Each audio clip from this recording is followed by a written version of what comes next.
Ladies and gentlemen, we're back with another episode of the Horns Down Podcast. I got my guy Jay here with me today. Jay, what's up? How you doing, man? Hey man, I'm living the life, man. We're in the spring. We're in the fun time of spring. Spring games and transfer portals. Bananas right now. Exactly. Jay, tell everybody where they can find you at. Oh yeah, search me on YouTube at Unfair Sports. You can find the podcast as well. Same name, Unfair Sports, wherever podcasts are downloaded and listened to. Thanks for having me. So, Jay, let's go ahead and jump into it. We're here for a good time, not a long time. But man, we had a lot of spring games go down yesterday. And there's a couple to note. I watched a bunch of them, like live. I think the first one that popped out to me was Florida State. I think Florida State, they had a pretty good showing yesterday. Florida State is a team on the rise. However, I'm not saying this solely because they beat us in the Cheez-It Bowl or whatever the case may be. But fact of the matter is that I think that they built something last year. They helped Norvell definitely keep his job. But at the same time, I'm still not completely sold. I think they're obviously going to be talented. And they'll have more camaraderie, more structure, all the rest of that, yada, yada, yada. However, I'm just not sure because there are several places on their schedule that they could trip up. And you're hoping that Miami is going to be better. You're hoping that you're thinking that Clemson is going to be Clemson of old this year. So, I mean, there it's just a lot in the ACC. ACC is just as bad about cannibalizing itself as the Big 12 is. So, were you able to catch the Florida State game yesterday? No, I didn't get to really watch a lot of it. I went through some of the clips and stuff and I basically helicoptered my way in and just kind of looked at a 10,000 foot view. Yeah. And no, I mean, overall, they brought back a lot of players. And I think Florida State wins the ACC this season. I'm a lot higher on Norvell than most. I'm sold at the quarterback position. You've got Jared Verse, who came back, which I don't know why he came back, but he came back on the defense. And then they brought in some additional defensive transfers. So they're playing the portal right while also doing a good job of actually recruiting. So I'm kind of sold on them, to be honest. I think that they've got a good chance of taking the ACC. Clemson still got some work to do to prove themselves again. They haven't had the same world-beating quarterbacks that they've had of years past. So the question is going to be, is Klubnik going to be that guy that's going to be able to get them past the likes of a Florida State, the likes of potentially Miami too? Well, that's a great segue. But before we hit that segue, let's stay on Florida State for a second. I think Florida State, it's going to come down to how consistent can Jordan Travis be this year?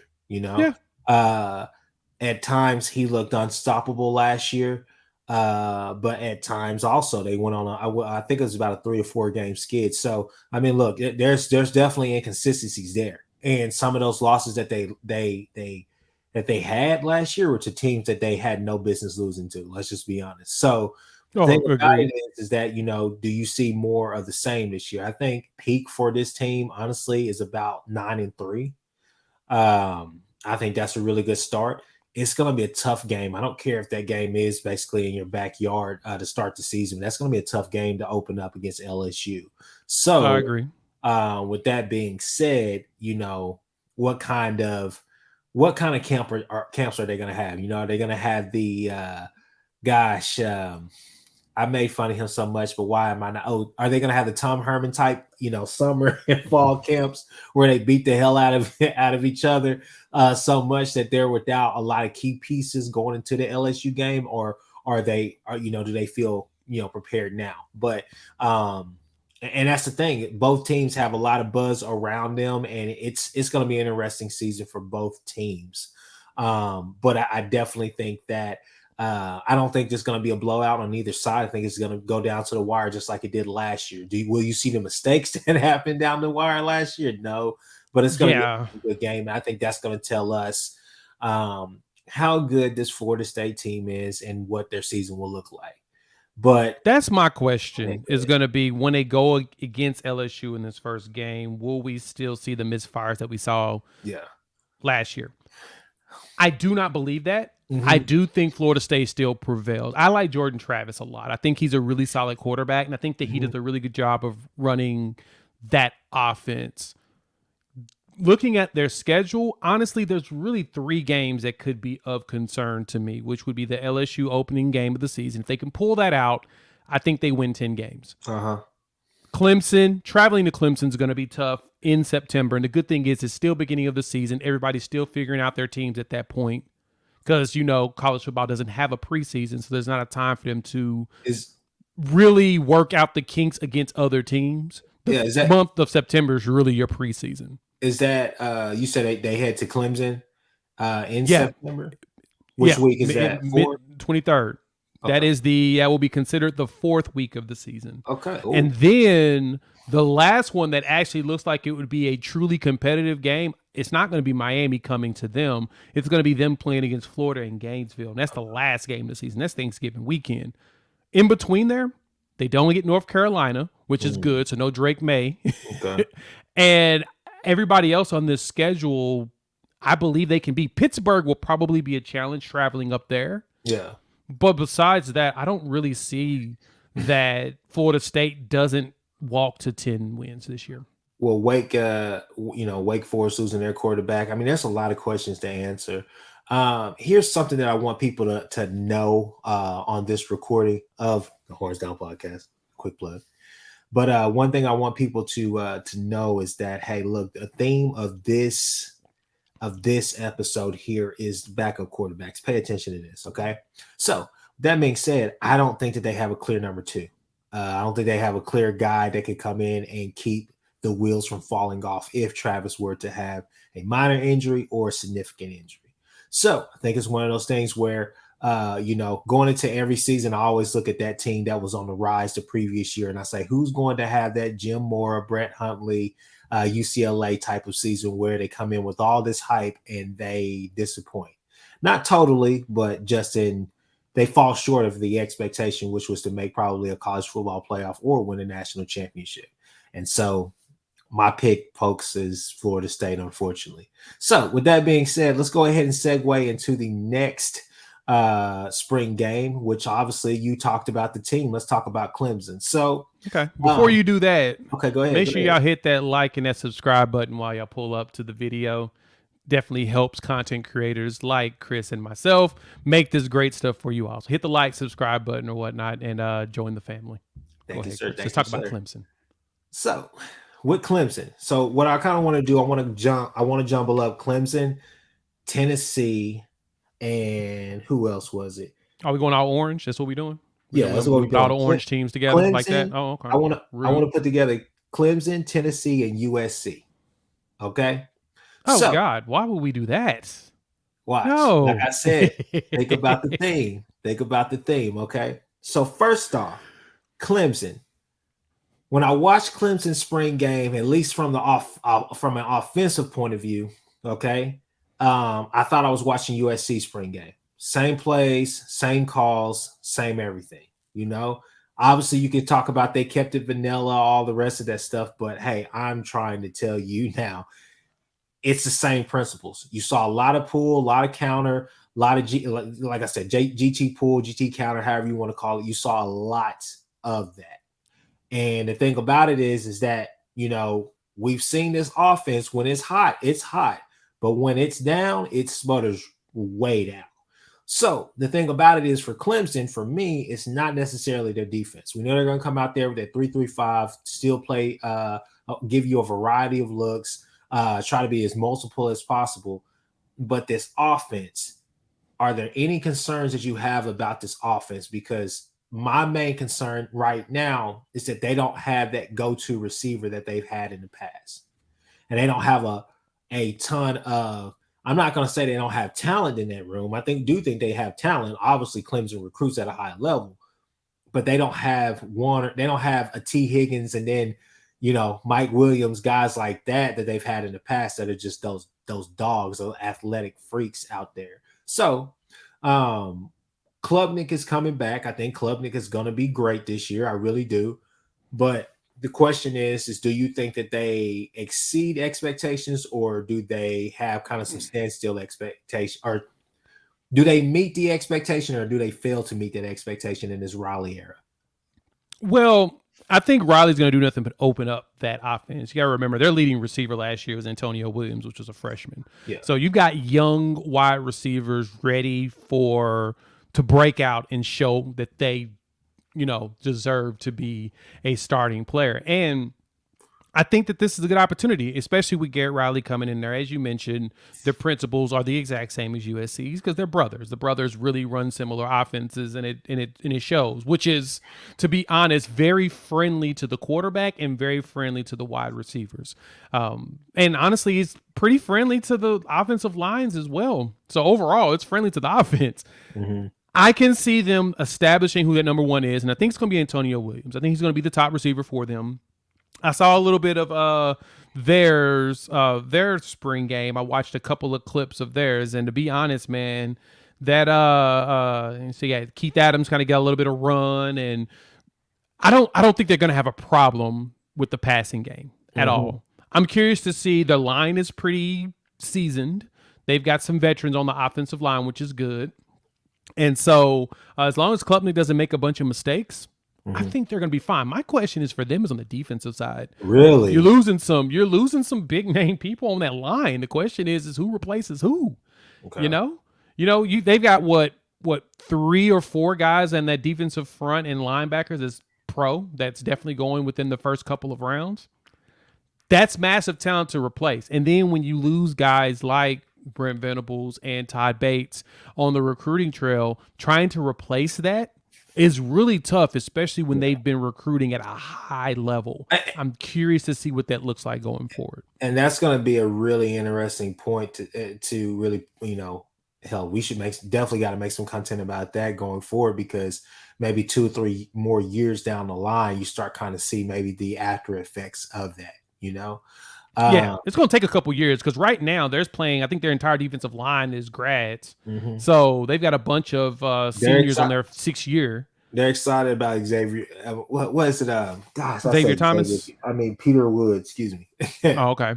Yeah, they're really. I mean, they Clemson's going to have some talent out there. I'm not going to sit here and say I'm completely worried about their defense. Mm-hmm. Offensively, it's just one of those things where, yes, you're opening up the offense, but do you have the guys to really run this offense? And don't get me wrong, a Lincoln Riley offense doesn't necessarily need a super. Well, it helps, and it definitely helps 10 times over to have a superstar wide receiver in your CeeDee Lambs, Hollywood Browns, Jordan Addison's last year. Obviously, it helps. But you can have guys like Lee Norris come out there and play really, really good football for you and make key plays. Get what I'm saying? Mm-hmm. You may not even be a household name, but you're a guy that, hey, I can make you look good in the system.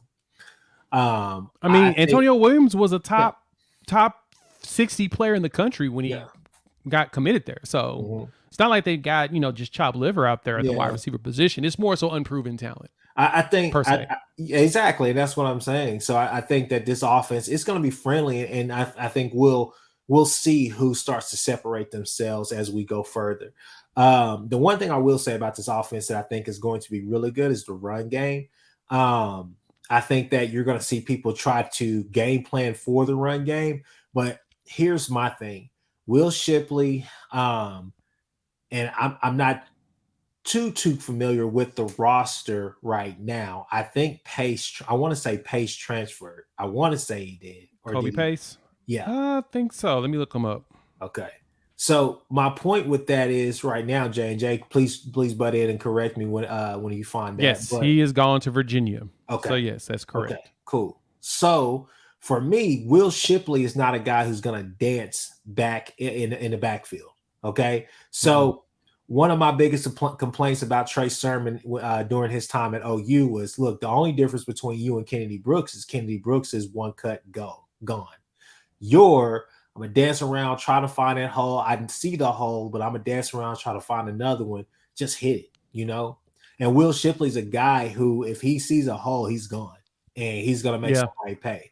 He may not be able to take it home all the time, but he's going to make somebody miss, at least one or two guys miss before you finally tackle him to get him down. So I think that the run game could definitely see a boost in production this year, and I think that it would be more friendly to a guy like Will Shipley and whoever else they have in that backfield as well. Because that Raleigh system, you really need kind of a all-purpose back, kind of a finesse back, but you also need a bruiser as well who can move a little bit and do things in the passing game as well. So that's going to be I think interesting. Phil Maffa will be that guy. Phil Maffa probably is going to end up being that dude. Yeah. Shout out to his little brother. We definitely want to get that committed. But so let's segue into, obviously we're talking about the name Raleigh, so let's go to the USC game. And like I said, people, the theme is there's not a clear number 2. We could go jump back and talk about Clemson. They may have what they feel like is their number 2, but there's not a clear number 2 guy who could come in there and you can say, hey, this guy will keep the wheels from falling off. So when I go to USC, here's my thing, okay? I think Miller Moss is going to be the guy who is your backup. I think obviously the plan probably with Raleigh was to redshirt Malachi anyways, okay? Mm-hmm. Going in there, it's same old. Here's what I'm going to say, okay? And I'm going to be pretty critical right now. And this is not just, I'm going to take off the OU logo. Hold on, let me cover that up real quick. And let's just speak facts, okay? Caleb Williams is out there with his knee sleeve around his ankle. That kind of tells you what you need to know. It's basically 7-on-7 football, and these fools still can't tackle. Okay? They still can't tackle. I don't know if you got to see the highlights. I don't know if you got to see the game, but I watched it and I said, oh my God. They're missing 3 or 4 tackles. You can tell they're not practicing tackling there, and it shows. People are bouncing off of people. The corners are hitting guys, and the running backs are still running. And it's just like, my goodness, man, y'all got to tackle. These problems are going to persist throughout the season until you guys fix it. But it's fixable, but you guys are reluctant to do what needs to be done to fix it. So, Going back to my whole theme about there's not a clear number 2. Here's what I'm going to say here is that it's not a clear number 2 because obviously Miller Moss, like I've been telling you and Ty and everybody, Miller Moss is a guy who honestly can go start for another program out there in this country. I don't necessarily know if he can go start for like a P5 right now, but I think he's a guy that have a shot. If you put him with Lane Kiffin and watch what he does, he would be electric. I'm trying to tell you. Malachi Nelson has all the hype in the world, but Malachi Nelson is still trying to figure out not just the speed of this game, but Malachi Nelson is trying to figure out how to really be a college quarterback at this level running a Lincoln Riley system. It's a lot. And you can tell right now he's thinking an awful lot. Some of the passes, some of the things that you saw from him yesterday, it's just, it's to be expected. So it's too early to really get down on him, and I'm not. But I'm definitely going to say, I think that redshirting this year and actually learning this system even better and just improving his mechanics is going to help him tenfold. I thought coming in that he was going to be kind of like Spencer, where he may be a little bit raw, but the talent is there. The talent is there, but he still has a lot here to really come along. I feel like Spencer Rattler, because that's my comp for him, is Spencer Rattler. I think Spencer Rattler coming into college football was already ready to play, but it's just the mental side has never really caught up. And so you're starting to see it in spurts and in certain games, Tennessee, the Notre Dame game, Clemson game last year, but it's something that just he hasn't been able to consistently master yet.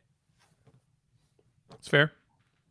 I think it's fair. I think it's fair to say that. And And he's a freshman coming in, so Yeah. it's one of those you just got to wait and see if he can actually turn it up and be really ready to play. And luckily, Riley's offense does make it easy to play day one or play early. But yeah, I think Moss is probably is definitely got to be your number two behind Caleb. If anything goes with him, he goes down.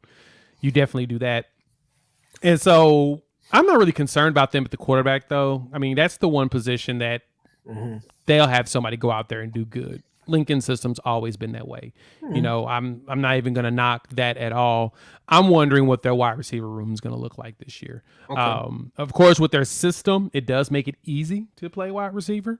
But at the same time, you still got to actually play the position. And so I'm wondering what that looks like. Bringing in the transfer, was it Dorian Singer from Arizona? Him knowing, quote unquote, what USC is like because he played against them at Arizona. I think that was a pretty big pickup for them. And then, of course, Mario's still got to figure it out if he's going to be able to hold back Branch, because Branch is going to be stupid good once they get him out there on the field. But that's where I'm kind of curious to see who takes over the wide receiver spot with the way that they play that offense. And then if we're going to see more Raleek Brown. I didn't get to watch much of theirs, but I was curious to see, did he actually get much run? I need to go back and look at the stats and see if he actually played much. But Raleek Brown is the one that feels like it's getting pushed down the depth chart. Oh, you say Raleek Brown? Mm-hmm. Oh, I wouldn't even say that, man. I think they're going to have. Look, he's going to be used all over the field. I mean, let's be real. He's Percy Harvin-esque. I think that he can be used in a passing game as a receiver in the slot, and he could be used as a running back as well. I mean, you saw him come on. I don't think that you're going to see him be the sole running back. A lot of people, in my mind, especially in the Cali area, hey, look, this guy has the potential to be kind of a Reggie Bush type player for us. And so, I mean, I still think the verdict is out on that, but I don't necessarily see him getting pushed down. And I mean, he did get run and all the rest of that, but I think that what you see with Lincoln is kind of whoever has the hot hand. But you still saw him get a lot of snaps down the stretch, especially in that bowl game. I mean, Raleek Brown was all over that bowl game. It wasn't his fault that they lost. I mean, I think it was on the defensive side of the ball where they really lost that game. Yeah. And look, I'm not saying that I'm worried about their quarterback room. I'm just saying that I just think that a lot of these teams don't have a clear number two, simply because Miller Moss has been in the system for now coming on 2 years. And I mean, he was a high 4-star coming out of high school himself. Yeah. And, he's not too shabby. But the thing is that Malachi Nelson, not only the hype around him, but the talent that we know that he has, extremely accurate. And it's just a really good quarterback. Great high school quarterback, has a chance to be a really great college quarterback. So the thing for him is just building him up. Okay. Yeah. So do you have any comments about their defense, or are you just gonna leave it there? You're not even gonna do it. You're not even gonna do it. I mean, USC's their headline, and there's the defense wins the spring game. And it's like, okay, so you're hyping up your defense because you maybe feel like it's questionable. So for me, I have nothing to really say on their defense until I see them actually play a real team. Think about this too. Riley's spring game system always gives them, they get that like the head start or whatever on points. So that being said, let's go ahead and go to the next game. Okay, Tennessee. So again, the thing, there's not a clear number two. I'm sorry, Jay, I noticed you like Tennessee. I know that's one of your teams. I'm just going to say it now. The Moore kid looked better than Nico and Milton yesterday. I'm just going to keep it a buck with you. I don't know what else to tell you. Nico is in the same boat as Malachi Nelson, immensely talented. You can tell with him. I liked his body language more than I like Malachi Nelson's. I like when he steps into the pocket.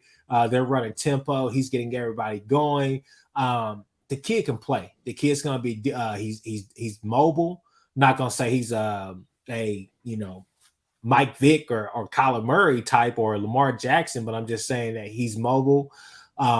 has a big arm, can make the throws. It's just going to take time to get used to the college game. When you're elite like they are in high school, it's hard to come here because you're so used to getting your way and getting things done a certain way. But now you're learning a lot of different language and things have changed. Now we're not trying to court you like you're our IG model girlfriend. We're preparing you for an actual job after this. So with that being said, I'm just letting you know that Milton looked okay out there. Nico, you could tell he's a freshman just trying to figure it out, but the talent is there. But Moore looked like, damn, if Milton don't figure it out, I think we got a quarterback back here. So, well, that's what you want. You want to have someone in the wings that can walk up and take the spot if needed. Honestly, I think Heupel and Halsey is going to probably end up redshirting Nico and not playing him this year, just more so not because of his talent, more so because of his size, because he's super thin at 6'6". He's a volleyball player. He looks and like he's a monster. He looked like he put on a little bit. I'm not gonna say a lot. He did it looks put like on he a put little, on but little he's bit. still thin. He was thin coming in. Yeah. And like I said, he's a volleyball player, and he's a monster on the volleyball court. And I know he had scholarships and opportunities in Olympics and all of that stuff. He's that good. He's that talented. So that's not something that I'm concerned about, more so just his size. He needs to fill out for a little bit more for the collegiate game, especially going into SEC, because the hits are going to be hits. Yeah. And so I can definitely see Moore playing, being the guy right behind Milton, and putting a red shirt on Nico this year and letting him just really absorb everything to where when next season comes up, he can actually either compete with Moore or take the job from Moore as the starter. With Jackson transferring out, I think he ended up as Wisconsin as well. Mm-hmm. And because of that, I mean, that's a lot of it's a lot of opportunity there at that point. There's really nobody else in the background at quarterback. Now I know they have got a recent recruit. Trying to think who was the kid that they recently got in. I know you're talking about. They just got a commitment from a quarterback, so they've got the future coming down. But overall, you don't have a quarterback yet. Yeah, to really concerned with Jake Merklinger is his name, and Merklinger, and so I see more movements in number 2, Nico coming in if you need an emergency situation, but I expect them to redshirt him, and then Moore and Nico can battle it out next spring. Yeah, makes so much sense. I'll be honest with you. I thought it was clear yesterday that Moore was, if it not your 1, he was your 2. For sure. No, I totally get it. And the problem with Joe is Joe's ceiling is too high for you not to play him. Yeah, I've given this comp numerous times. He's Cam Newton without touch. Yeah, without any touch. I saw that yesterday. I think that's what they're working on. I saw that yesterday. I saw that yesterday, and I saw exactly what you were talking about. I said, that's what Jay's talking about. I'm like, damn, take a little bit of touch off of that.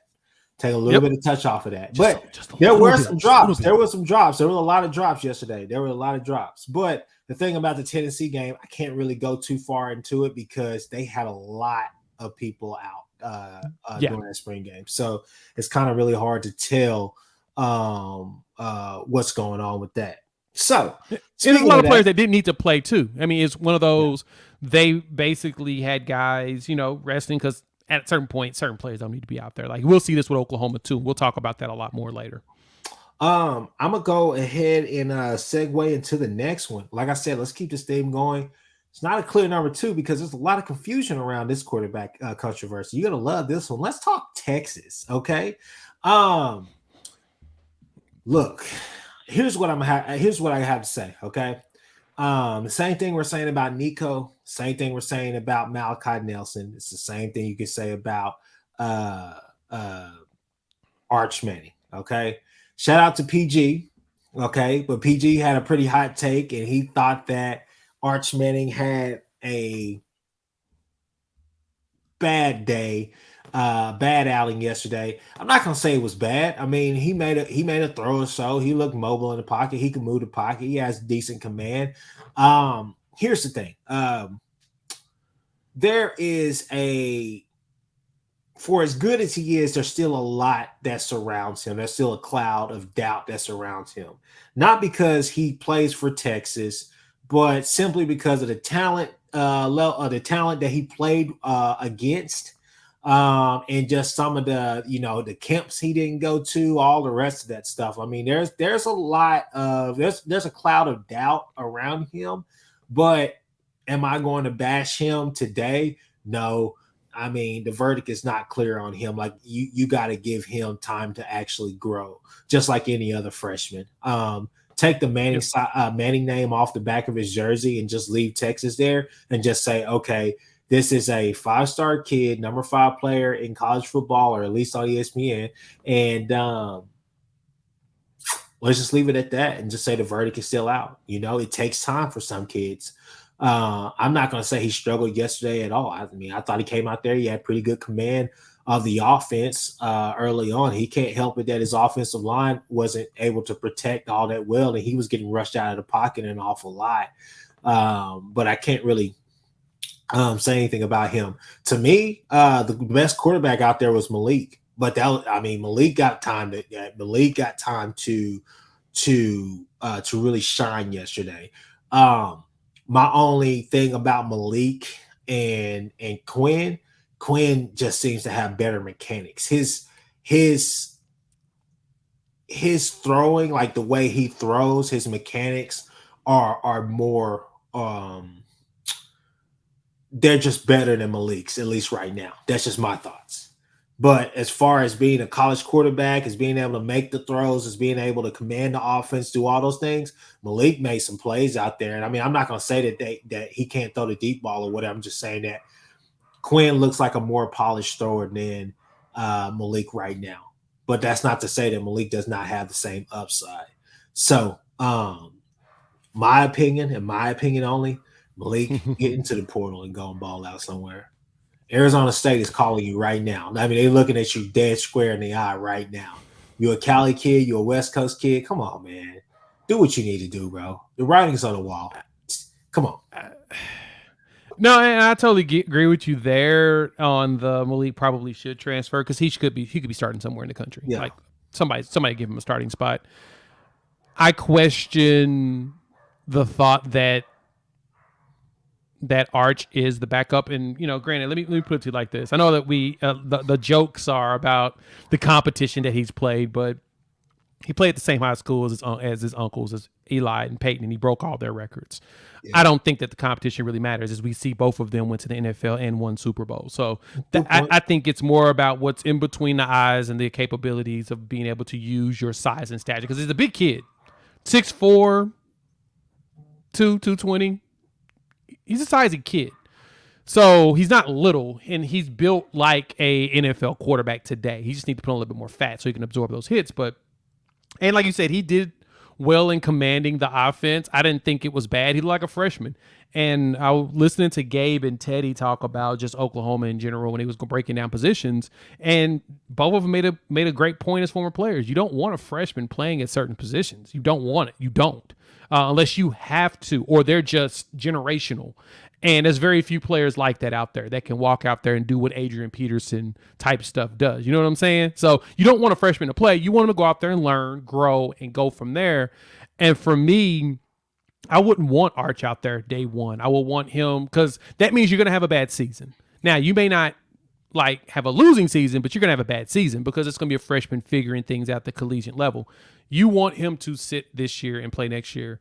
You want Malik probably competing with Quinn for the position. Quinn, like you said, at the same time, Quinn's been at Ohio State as a backup, learning there how to play quarterback, which, Ryan Day and them does do a really good job of. And then he's been here at Texas and Sarkisian, who has sent some players to the NFL. So he's learning, and he is definitely the more polished. I think Malik's the most talented one.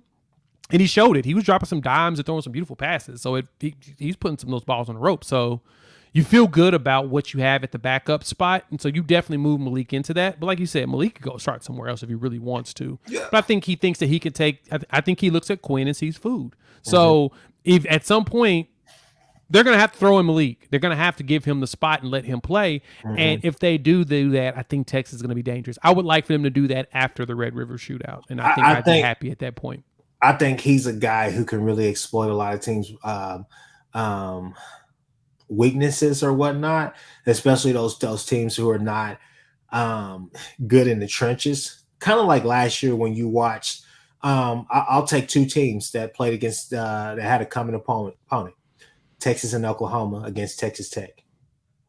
Texas Tech ran the same damn play against Oklahoma and Texas every single when it came down to clutch. They just did quarterback runs the entire time, and they ran to what they considered to be the weak point of the defense, which was the interior. And then they found a way to really exploit the edge, and then they just kept going. They kept picking up first down after first down after first down. And that's something that Texas could exploit as well. You're right. No, that's what I'm saying. He's a quarterback who can do it both ways, because I'm not going to sit here and say he's mobile. Like I said, I'm not going to say these guys are freak athletes, but he's definitely mobile and he's a big guy. So he has size on him or whatnot, and I just feel like he would be more doable. I think the ankle thing, I'm just going to chalk that up to being something, and that's a high school injury. When you have big men like that, big guys, they tend to have those type of injuries anyways, ankle, feet, all types of stuff. So you have to look out for that. But, just kind of moving on with Texas, look, I think that obviously they're a talented team. I think their wide receiving core is going to be pretty damn talented. But I'm eager to see on the defensive side of the ball, can they tackle better than they did in the spring game? That was something that I thought kind of stood out. I mean, they look good. They looked the part. But the thing is like, what's life like without Gary Patterson now? He gave you the blueprint, but are you ready to actually kind of take over, so to say? Is PK ready to make this a PK defense and get rid of all the Gary Patterson stuff, So we'll see. We'll see they actually play somebody. Yeah. Didn't really see too much yesterday. Like I said, it's a spring game. Those are just my careful observations. But hey, look, I mean, that's it. The other two spring games that I'm going to highlight real quick, and like these will be the last two, honestly, is Ohio State and Georgia.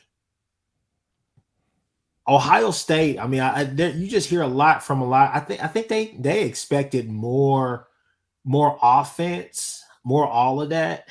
I know I've seen some comments about, our offense didn't look that good. Our offense looked horrible. Our offense looked sluggish, this and that. Look, I think it's one of those things where it's a spring game, man. And I mean, you're working in new quarterbacks, talented quarterbacks at that. I think Kyle McCord is a guy. If I had a dark horse Heisman candidate, sorry, folks. I know everybody's thinking, look, he's an OU guy, so he's going to say Gabriel. No, I'm saying Kyle McCord.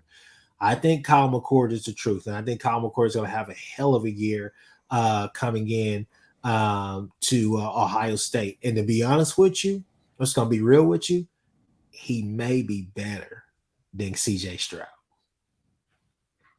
So, that being said, defensively, that's saying a lot. Defensively, they look pretty damn good out there. Looks like they're finally going to have some guys out there, but it looks like everybody finally has more knowledge of what they're supposed to do in that defensive system, which we know it could be really difficult because it took OSU quite some time to actually master it. But when they did, we saw the damage they were able to do 2 years ago. So, with that being said, look, I have no doubt that Ohio State is going to be right back in the same situation they were last year. Their biggest game, in my opinion, look, just two things Ohio State has to do for me this year to convince me that they're ready to win a national championship. That is, one, be consistent throughout the year. The same way you beat up Toledo, the same way that you go out there and beat a Notre Dame or somebody like that by 10, 12 points, I need to see you do that against Maryland. I need to see you do that against Purdue. I need to see you do that against those teams as well. I need to see you beat up on those teams. But Also, with that being said, I need to see defensively that you have guys that actually step up and show me that, hey, look, we're dogs, we can do this. Okay. And to be honest with you, I'm gonna add a third thing in there as well. And I know I just said, like, look, they have some guys on defense. It looks like they have some guys. That's great, but be consistent. I don't think that defense has been really as consistent since, gosh, who's the defensive end that got drafted by Washington? Um, Chase. Chase Young. Yeah. I don't think they've had a guy that just stepped up and consistently been that dog on this defense. Last year, look, they showed signs. But the third thing you got to do is everything that you do throughout the season, it has to add up to when you go to the big house. Has to add up. Got to be able to take care of Michigan this year.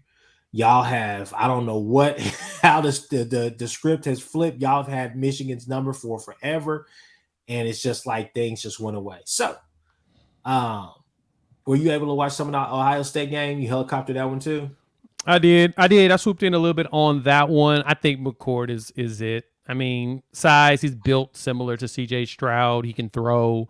He doesn't like to scramble or run, which, seems like that's the theme for the latest set of quarterbacks that we've had, which is quite fascinating. But I think that that's his job to lose. He's going to walk in there and he's going to make the magic happen for Ohio State. And I think it's going to continue to go. Their defense, like you said, it's going to be better.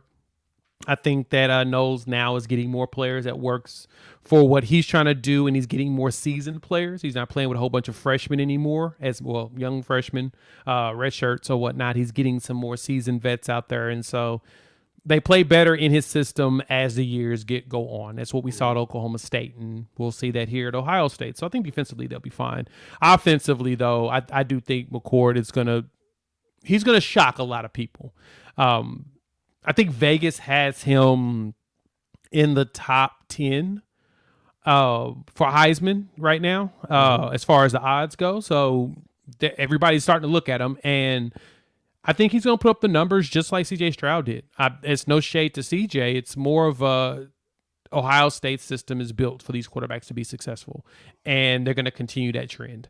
With Kyle. Kyle was a 5-star quarterback coming in, and so he should be able to walk in there and do good. And I sense that they'll have him prepared and he'll make it happen. No, exactly. And the last thing that we'll talk about as far as spring games, Georgia. Okay.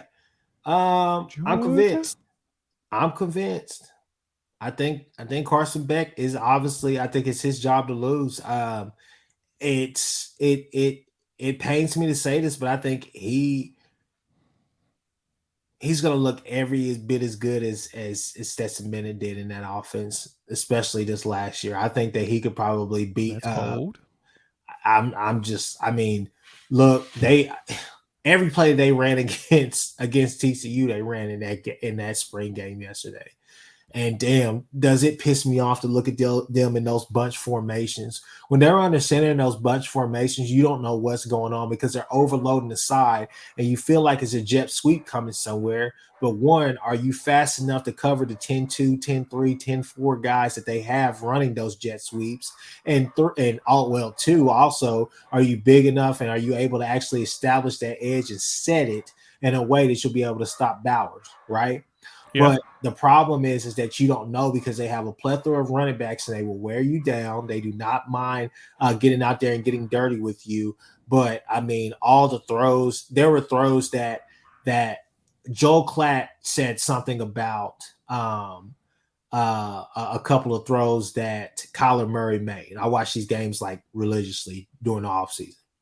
And he said, man, you know how difficult that throw is? He was like, obviously the bums, are the young long yardage throws, those are hard as well. But he was like, to be able to hit a guy going down the middle, wide open, right there, you have to hit him pretty much perfectly to guide him because, he knows he's wide open, but he doesn't know what's behind him, all the rest of these things. To be able to just hit a pass like that, to be able to have, a little time in the pocket to be able to hit passes like that, it's just, when guys are able to do that, that's a damn good quarterback. Carson Beck Yeah. was hitting guys left and right. Bowers, McConkey. I mean, just every wide receiver that when he threw the ball, you're just like, man, it's just like he gets it. For me, I will say this though. If Carson Beck were to fail, yesterday I finally saw a Brock Vandagriff sighting, and I said, you know what?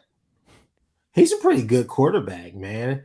I'm not going to say he's a game changer, but he's a pretty damn good quarterback. I was like, I can see where he got the 5-star from. Looks like he hasn't missed a beat. Like he knows what he's supposed to do in that offense. He knows what he's where he wants to go, all the rest of the stuff. He goes through his progressions. He has command of that offense. I think he's a clear number 2 there, to be honest with you. I like the Stockton kid, but I think Stockton is probably is used to being a really athletic kid on the field, and now it's kind of caught up to him.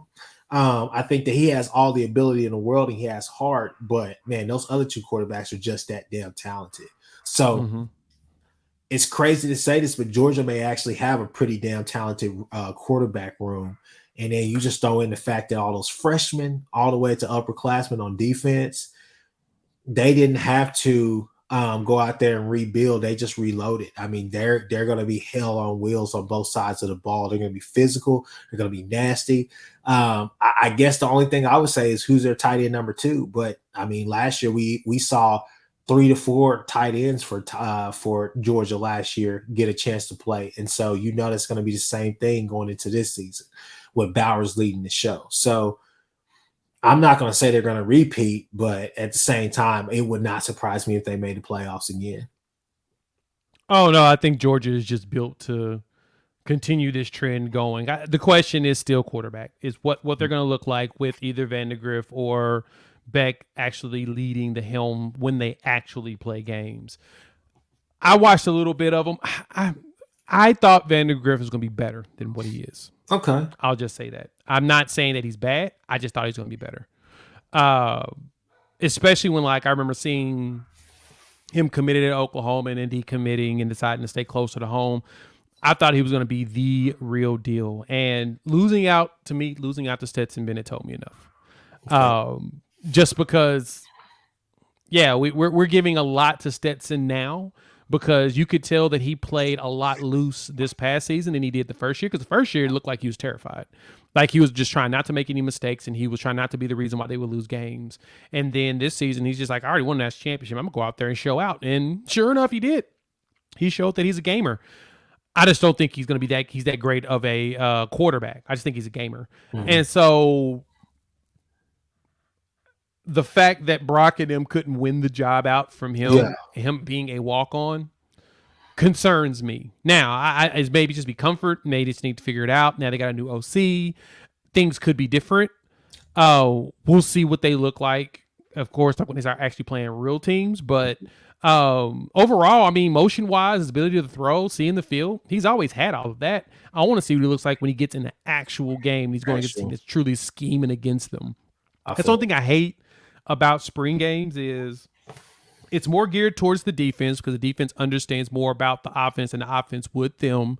But then at the same time, you prop your offense up because you don't let your defense hit like you want to. You kind of got to pull back. You don't want to be as violent. You don't want to take out your own teammates, because that can cost you games coming August through December of next year. So it's good to see them go through their motions, go through their passes, and make stuff happen. The unfortunate thing is that you're not going to get everything you really need to evaluate what they're going to look like when they go up against an Auburn defense, or they travel to South Carolina. No, I mean, stuff like that. But I expect to see the same thing next week. I don't expect to see the poor tackling that I saw at some of these spring games, but USC. But I do expect to see us just do kind of like we did last year. There was really nothing that you could really pull from the game last year. They ran slant routes, and they run a lot of 10-yard curls with a lot of wide receivers. You saw Dylan Gabriel complete so many damn curl routes.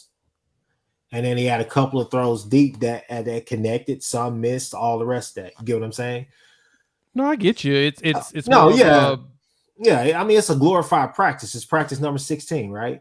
Yeah, right. Yeah, just with full pads. So I mean, it's that's really what it is. But No, I mean overall, I thought all the spring games went well. I think we expect some of the expectations we had, they live up to them. And hey, look, USC fans, look, I'm not trying to crap on y'all. I'm just saying from my observation, He's trying to crap on y'all. But man, they got a lot of talent on the offensive side of the ball. But we already knew that. That's Lincoln. That's what they do. That's what they do. But with that being said, to close this show out, I know we're just going to spend a few minutes on it. But I guess the question of the day is, obviously, I asked you before and I asked you again. Regardless of how this season goes for Dillon Gabriel, great, good, or bad, do you want Gabriel to come back and lead OU into the SEC? No, Gabriel doesn't come back next season. This has to be his last year, and the only reason why it has to be his last year is because you have a 5-star plus player in the wings right behind him in preparation. Jackson Arnold's gonna give us a Drake May type performance his first year. He's gonna go out there and he's gonna light it up, and people are gonna recognize that, oh, this guy's pretty talented, and we need to go ahead and pay attention to him coming into that season after that. And so it'd be nice if Gabriel was to stick around and be more of a mentor, but he's not going to get the starting position next year. I think if he has a semi-good to good season, he still ends up getting drafted late in the draft. If he has a great year, it moves him up into an earlier round. Someone's going to take a chance on him. He's tall enough, he's big enough, and he's a lefty. So he's going to get an opportunity. He knows how to throw. He knows that he's pretty accurate. He knows how to read defenses.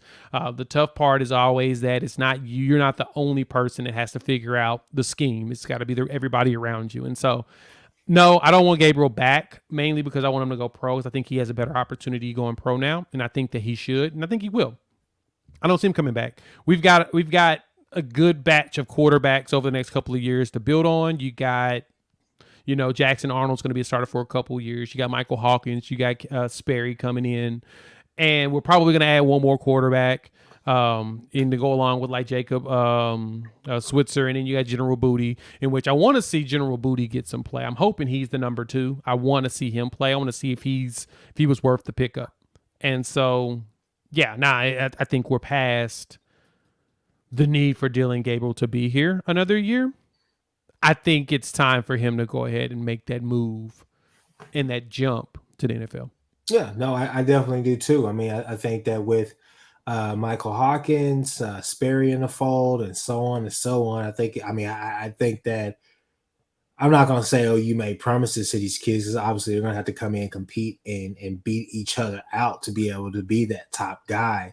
But I just think that you're already focusing on what's going to happen after this season. And I think that, I don't know if Gabriel can really come back and do any good for his stock. I think his stock is going to be what it is. Maybe he bumps himself up a couple of spots earlier, but I still think that he, at best, he is possibly a late round day 2 guy, or probably pretty much a day 3 guy to getting drafted. Like you said, I mean, he has the intangibles. He has all that you need. It really depends on this season. So, and I don't think that him winning a Heisman Trophy or OU winning a national championship is going to change that. I think there's just going to be some quarterbacks out there who just have more NFL, I guess, just intangibles out there. Joe Milton is probably going to get a better look than a Dillon Gabriel. I think Dillon Gabriel's film would speak for itself, but a guy like Joe Milton, his intangibles and his measurables, I guess that's what I should say. His measurables are going to be out of this world. A guy like Spencer Rattler, excuse me, I said Spencer Sanders. A guy like Spencer Rattler, talent is going to be off the charts. It's just going to be about what is going on up here during the questioning process, and then also just the from a grasp of an NFL offense, like what is he going to be able to tell those scouts and all those GMs that he meets with, and then list goes on and on and on and on. There's going to be a bunch of quarterbacks out there. Obviously, Caleb Williams has a chance to come out this year. I mean, it's just a lot of guys, but I just don't see his stock really improving all that much. And I'm not saying that it can't, but I'm just saying I don't really see it. I think it's going to be the same. I I see think it. he's a really, really good college quarterback. I think he's proven that. But I think the writing's kind of on the wall for him as far as, coming back another year. There's not too much that you can prove. Going out there to the SEC and even going 8-4, 9-3, or hell, even 10-2 is not going to really change the narrative. They're still going to see you the same way, and you're going to be an older quarterback coming in as a rookie as well. Which might actually be the best thing. Like, I know Yeah. a lot of people are making jokes about Hendon Hooker coming into the NFL playing quarterback at roughly 30, 24, 25. Same thing with Stetson Bennett. But have you watched any of these young quarterbacks? Yeah. They suck. Yeah. Most of them suck. Most of them don't last very long in the NFL. And that piece, having a mature guy come into the room, be able to take command immediately, it's helpful. I mean, think about it. Aaron Rodgers didn't play his first 3 years. He was roughly 25, 26 before he actually hit the field. All he did was practice. What's the difference? These guys are playing at the highest level against quote pseudo NFL talented teams, especially playing in the SEC. Yeah, they're at an older age is probably a really good thing. That means they're ready to go out there and be mature and make it happen. Maturity is key in being successful in the NFL, and it shows when you get out there, especially at their age. So I think a player like Hendon Hooker, luckily he's only 24, 25 years old, and coming off a knee injury in your 20s, you're a lot better off than you are in your 30s. And I think all you need is about 2 contracts really out of them. 3 contracts, actually. You have your rookie deal, you'll have the first extension and the second extension, and then boom, you can move on to somebody else. That's 15 years. That's roughly 15 years of quarterback play that you can get, and that gets them close to 40. That's actually not bad.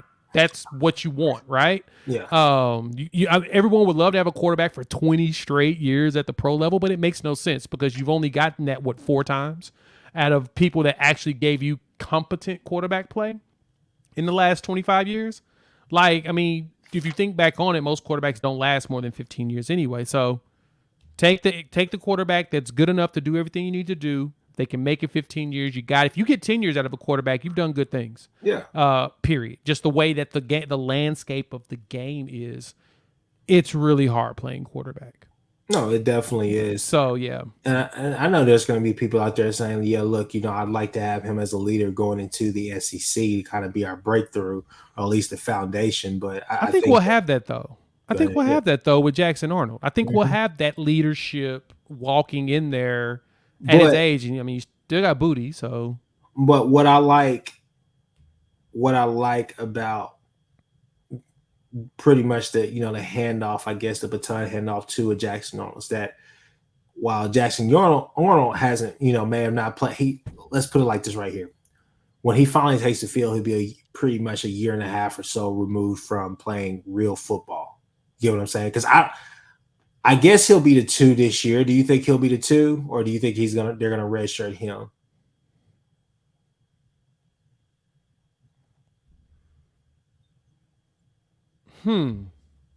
I think that they redshirt, but they break it if they have to. If we have an emergency like we did last year, but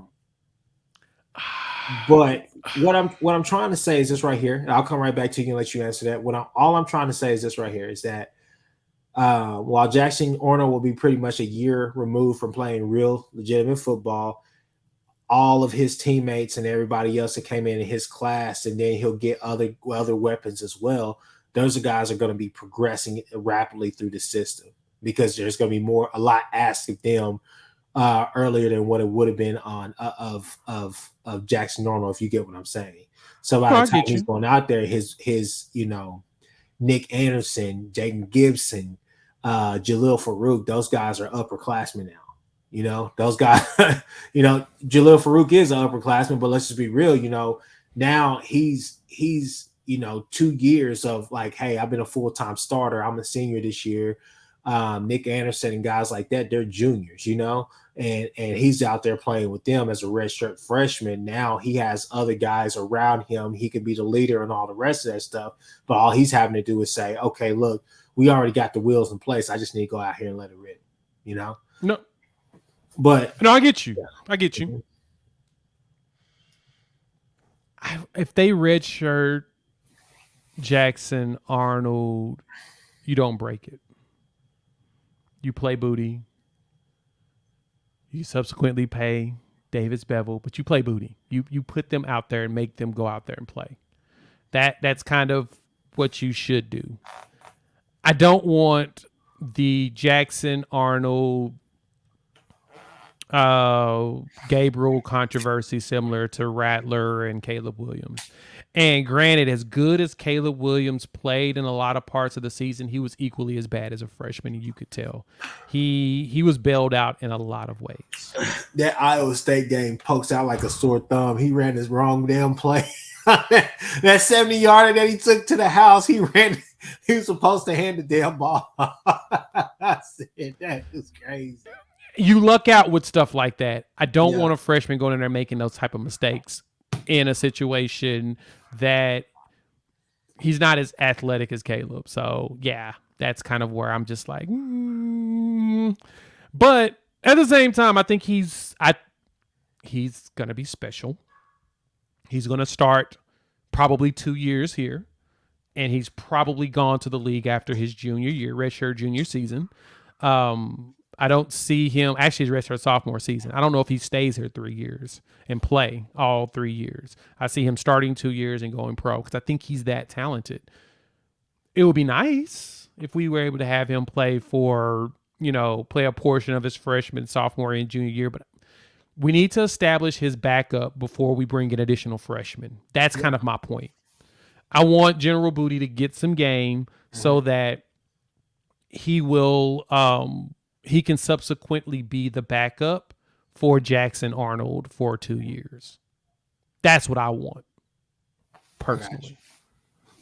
I got you. Well, can I play the safe game? You don't want to keep playing a whole bunch of freshmen. I just put it like that. Well, with that being said, that's the last topic for tonight, guys. Like Jay said earlier, like, subscribe, comment, share, do all these things. Get us out there, y'all.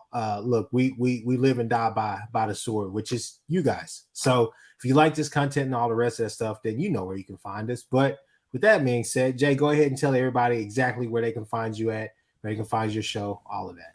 You know where to find us, Unfair Sports. Search on YouTube. Find us on social media at Unfair Sports.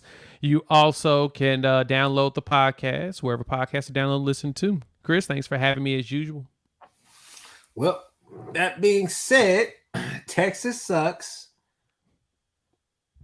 And they always will suck. And look, I got something planned for Nick. So with that being said, we out.